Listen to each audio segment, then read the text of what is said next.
Di video kali ini kita akan melanjutkan cerita dari episode sebelumnya yang menceritakan bagaimana Light berhasil mengalahkan Aldo dalam wujud monsternya. Nah, kira-kira di episode kali ini seperti apa pertemuan puncak 9 negara dan apa yang membuat Light marah pada Diablo kali ini? Oke, dengan begitu daripada lama-lama lagi, berikut pembahasan cerita kali ini.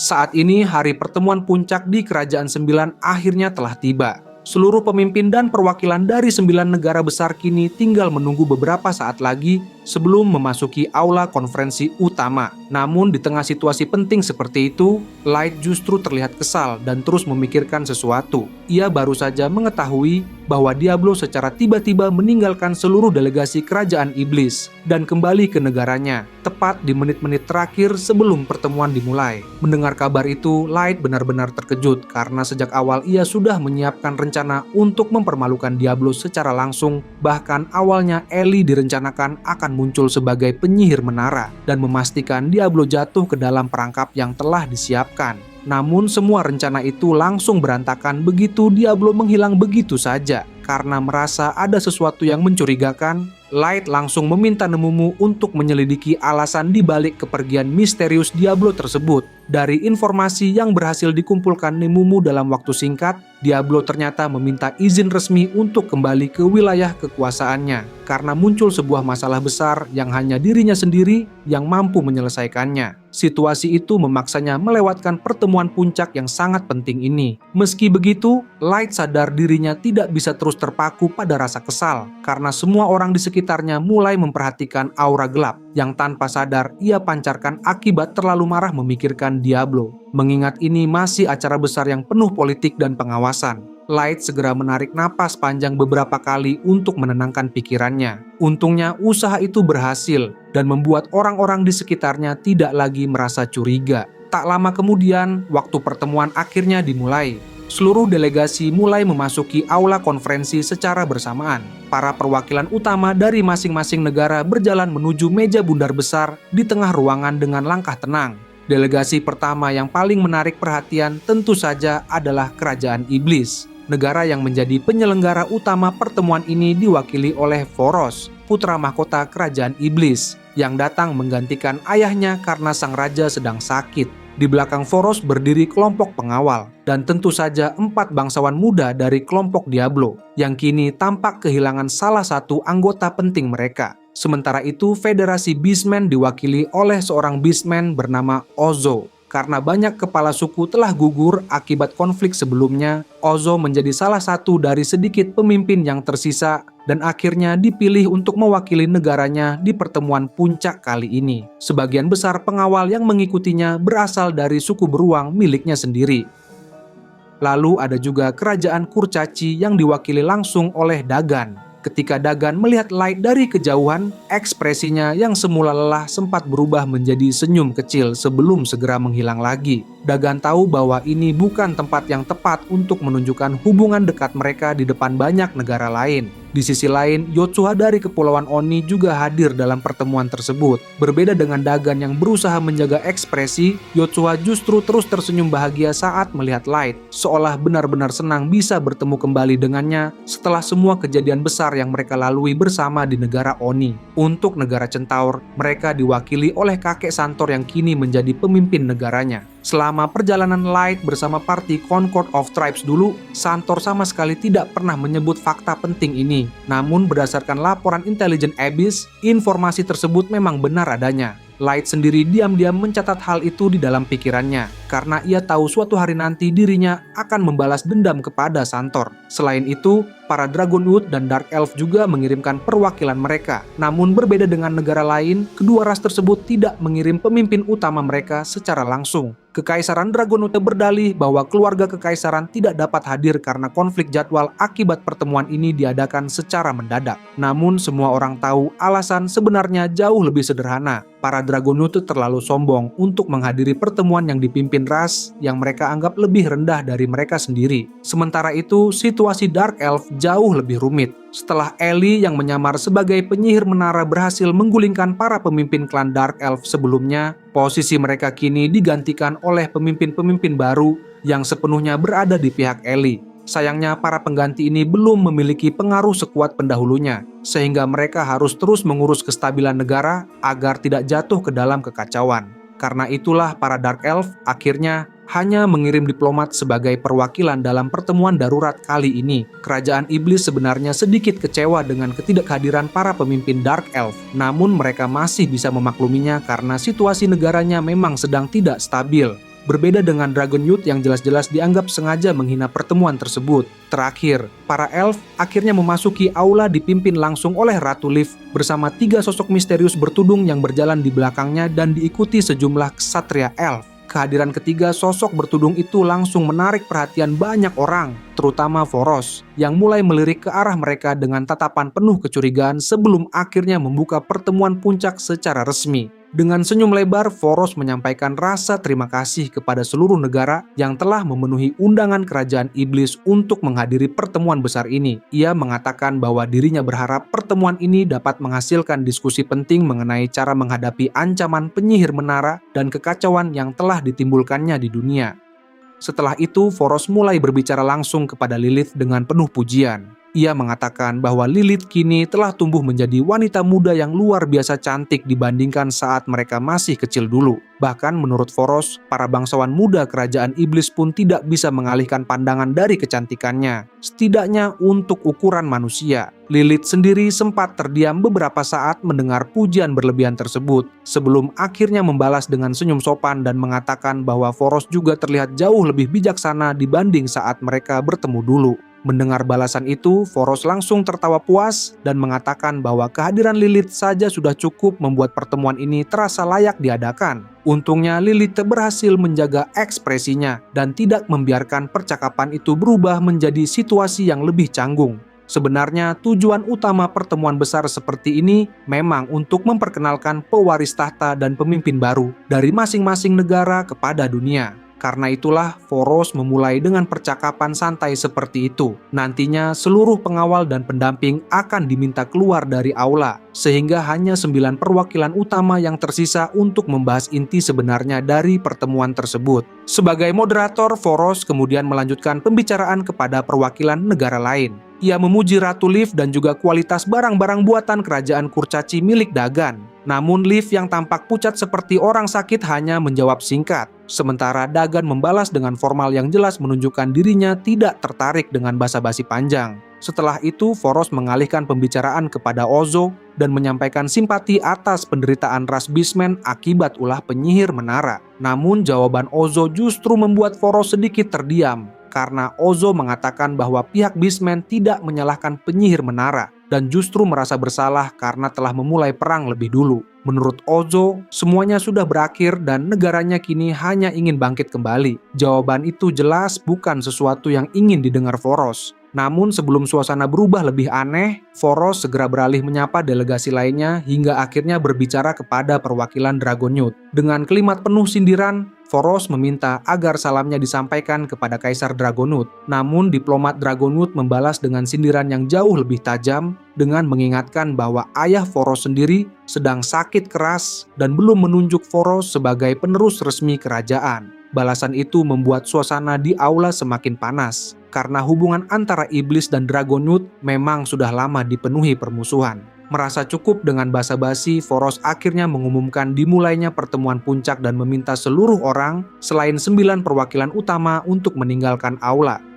Namun tepat sebelum semua orang bergerak, Lilith tiba-tiba mengangkat tangannya dan meminta izin untuk berbicara. Voros yang masih tersenyum santai langsung mempersilahkannya. Kemudian, dengan tenang Lilith maju ke depan, lalu dengan suara tegas ia mengumumkan bahwa kerajaan manusia berniat menggulingkan raja yang sedang berkuasa saat ini, dan dirinya sendiri akan mengambil alih posisi sebagai ratu baru kerajaan manusia. Tidak hanya itu, Lilith juga meminta agar seluruh negara yang hadir ikut menentukan keputusan besar tersebut di pertemuan puncak kali ini. Pernyataan Lilith itu langsung membuat suasana aula konferensi berubah total. Beberapa orang terlihat sangat terkejut, terutama Voros, yang sama sekali tidak menyangka bahwa Lilith akan mengumumkan sesuatu sebesar itu tepat di tengah pertemuan puncak. Dengan tatapan tajam, Voros langsung menegur Lilith dan mengatakan bahwa dirinya tidak pernah menyangka bahwa Lilith akan mengusulkan hal yang menurutnya sangat tidak masuk akal. Baginya, pertemuan puncak ini adalah forum penting untuk membahas masalah dunia, bukan tempat untuk lelucon politik seperti itu. Namun meski mendapat tekanan seperti itu, Lilith sama sekali tidak mundur dan tetap berdiri tenang di tempatnya. Lilith kemudian mempertanyakan mengapa Foros menganggap semua itu sebagai lelucon. Ia mengingatkan bahwa menurut tradisi kerajaan manusia, setiap pergantian penguasa memang harus diumumkan dalam pertemuan puncak agar 8 negara lainnya dapat menentukan siapa yang layak menjadi penguasa berikutnya melalui suara mayoritas sederhana. Mendengar penjelasan itu, Foros mulai berpikir dalam hati bahwa Lilith sebenarnya sama sekali tidak memiliki peluang untuk menang. Dalam pikirannya, tidak mungkin negara-negara lain akan mendukung seorang putri manusia untuk naik sebagai ratu di situasi seperti sekarang. Namun mau tidak mau, Foros tetap mengakui bahwa aturan itu memang benar adanya. Foros mengatakan bahwa Lilith memang bisa menjadi ratu jika mayoritas negara mendukung pencalonannya. Tetapi menurutnya tidak ada alasan untuk menggulingkan raja saat ini, karena tidak ada negara yang mengajukan keberatan terhadap pemerintahannya. Foros kembali menegaskan bahwa tujuan utama pertemuan darurat ini adalah membahas ancaman penyihir menara, bukan masalah pergantian pemimpin kerajaan manusia. Namun perkataan Foros sama sekali tidak menggoyahkan Lilith. Dengan ekspresi tenang, Lilith langsung meminta pendapat dari negara lain, dimulai dari kerajaan Elf. Semua orang di ruangan itu pun langsung menoleh ke arah Ratu Liv. Dengan suara yang terdengar gugup dan sedikit terbata-bata, Liv menyatakan bahwa kerajaan Elf mendukung pengangkatan Lilith sebagai ratu baru kerajaan manusia. Jawaban itu langsung membuat Foros membeku karena tidak menyangka negara pertama yang berbicara justru mendukung Lilith. Belum sempat Foros mencerna situasi, Dagan dari kerajaan Kurcaci langsung ikut menyatakan dukungannya terhadap penobatan Lilith. Setelah itu, Ozo dari Federasi Beastmen juga menyampaikan hal yang sama. Bahkan utusan Dark Elf ikut mendukung tanpa ragu. Hingga akhirnya Yotsuha dengan senyum lebar memberikan suara penentu dari Kepulauan Oni yang juga menyetujui pengangkatan Lilith sebagai ratu baru. Kini Foros benar-benar terpukul oleh perubahan situasi yang begitu cepat. Ia terlihat kesulitan memahami bagaimana semuanya bisa berubah seperti ini hanya dalam hitungan detik. Melihat Foros terdiam penuh kebingungan, Lilith langsung mengambil alih pembicaraan dan mulai menyebutkan satu persatu negara yang telah mendukungnya. Setelah itu, Lilith meminta pendapat dari pihak Centaur. Namun pemimpin Centaur langsung menolak mentah-mentah dengan nada penuh penghinaan dan mengatakan bahwa dirinya tidak akan pernah membiarkan ras rendah seperti manusia menjadi ratu. Lilith sama sekali tidak mempedulikan hinaan itu dan langsung mengalihkan pertanyaan kepada utusan Dragonute. Namun pihak Dragonute memilih untuk tidak ikut dalam pemungutan suara. Dengan hasil itu, Lilith akhirnya resmi mendapatkan mayoritas suara. Ia pun mengumumkan bahwa Raja Kerajaan Manusia saat ini telah digulingkan dan dirinya akan segera mengambil alih sebagai ratu baru yang sah berdasarkan keputusan suara mayoritas. Di dalam hatinya, Light merasa semua rencana akhirnya berjalan sempurna. Seluruh usaha dan persiapan panjang mereka selama ini akhirnya membuahkan hasil yang luar biasa. Kini Lilith berhasil mengambil alih posisi utama di pertemuan puncak, sementara Foros hanya bisa berdiri terpaku dalam keterkejutan dan kemarahan. Tidak lama kemudian, Foros akhirnya berteriak dengan marah dan menyebut semua ini keterlaluan. Ia tidak mengerti mengapa begitu banyak negara tiba-tiba memihak Lilith. Dalam kemarahannya, Foros langsung menuduh bahwa semua ini pasti ulah penyihir menara yang memaksa atau memanipulasi mereka semua dari balik layar. Dengan penuh emosi, Foros mulai mengatakan bahwa penyihir menara telah menaklukkan para elf, dark elf, dan beastmen. Ia juga yakin bahwa kekacauan di Kepulauan Oni pasti ulah penyihir menara. Sementara kerajaan Kurcaci kemungkinan telah disuap menggunakan item-item sihir berharga. Namun tiba-tiba sebuah suara perempuan terdengar dari belakang Ratu Liv dan langsung membalas tuduhan Foros dengan tenang. Sosok itu mengatakan bahwa dirinya sama sekali tidak menyuap ataupun mengancam siapapun. Ia hanya berbicara baik-baik kepada 5 negara tersebut dan mereka setuju untuk bekerja sama dengannya dengan sukarela. Semua mata langsung tertuju pada sosok perempuan bertudung itu. Kemudian perlahan sosok tersebut memperkenalkan dirinya sebagai penyihir menara. Sosok yang selama ini menjadi pusat pembahasan seluruh dunia dan alasan utama diadakannya pertemuan darurat ini. Sosok itu tidak lain adalah Ellie yang sedang berperan sebagai penyihir menara. Ia bahkan dengan santai mengatakan bahwa dirinya merasa senang bisa berkenalan langsung dengan seluruh perwakilan negara di ruangan tersebut. Begitu identitas penyihir menara terungkap, suasana aula langsung berubah kacau. Para penjaga dari pihak iblis, Dragon Youth dan Centaur segera bergerak maju untuk melindungi delegasi mereka. Namun dua sosok bertudung lain yang berdiri di belakang Ellie juga ikut maju ke depan sebagai pelindungnya. Mereka kemudian membuka tudung mereka dan memperlihatkan identitas asli mereka sebagai Orca dan Chaos. Chaos bahkan sengaja mengeluarkan sabit besarnya secara mencolok agar semua orang memahami bahwa dirinya berdiri di pihak penyihir menara. Melihat situasi itu, Foros langsung berteriak marah kepada Ratu Leaf dan mempertanyakan mengapa kerajaan Elf membawa penyihir menara ke pertemuan yang justru dibuat untuk membahas ancaman dirinya. Leaf yang ketakutan langsung gemetar dan tampak tidak mampu menjawab dengan baik. Melihat keadaan itu, Ellie yang menikmati perannya sebagai penyihir menara langsung maju ke depan dan berbicara. Ellie menjelaskan bahwa setelah mengetahui adanya pertemuan mengenai dirinya, ia memutuskan untuk ikut datang sebagai tamu kerajaan Elf. Bahkan dengan santainya, Ellie mempersilahkan mereka melanjutkan diskusi sambil mengatakan bahwa dirinya akan tetap berada di sana dan bersedia menjawab pertanyaan apapun. Namun Foros menolak keras dan mengatakan bahwa mereka tidak mungkin mengadakan pertemuan rahasia sementara musuh mereka sendiri ikut mendengarkan. Ellie justru membalas dengan santai dan mengatakan bahwa kesempatan seperti ini seharusnya dimanfaatkan untuk mendapatkan informasi langsung darinya. Mendengar itu, Foros akhirnya kehilangan kesabaran dan memerintahkan para penjaga untuk menangkap penyihir menara. Tetapi sebelum para penjaga mendekat, para ksatria Elf bersama Orca dan Chaos langsung berdiri melindungi Ellie. Foros kembali berteriak marah kepada Ratu Leaf dan menanyakan apa yang merasukinya. Namun Leaf akhirnya memberanikan diri mengatakan bahwa penyihir menara adalah tamu kerajaan Elf dan sebagai tuan rumah, mereka wajib melindungi tamu yang mereka undang. Situasi semakin buruk bagi Foros ketika Dagan dari kerajaan Kurcaci menyatakan bahwa jika kerajaan iblis ingin menangkap penyihir menara, maka mereka juga harus berhadapan dengan kerajaan Kurcaci. Ozo dari Beastman kemudian ikut mendukung kerajaan Elf, disusul oleh utusan Dark Elf yang juga menyatakan perlindungan terhadap Ellie. Semua perhatian akhirnya tertuju kepada Yotsuha, satu-satunya sekutu yang belum berbicara. Awalnya Yotsuha bahkan lebih sibuk menatap Light dibanding memperhatikan situasi,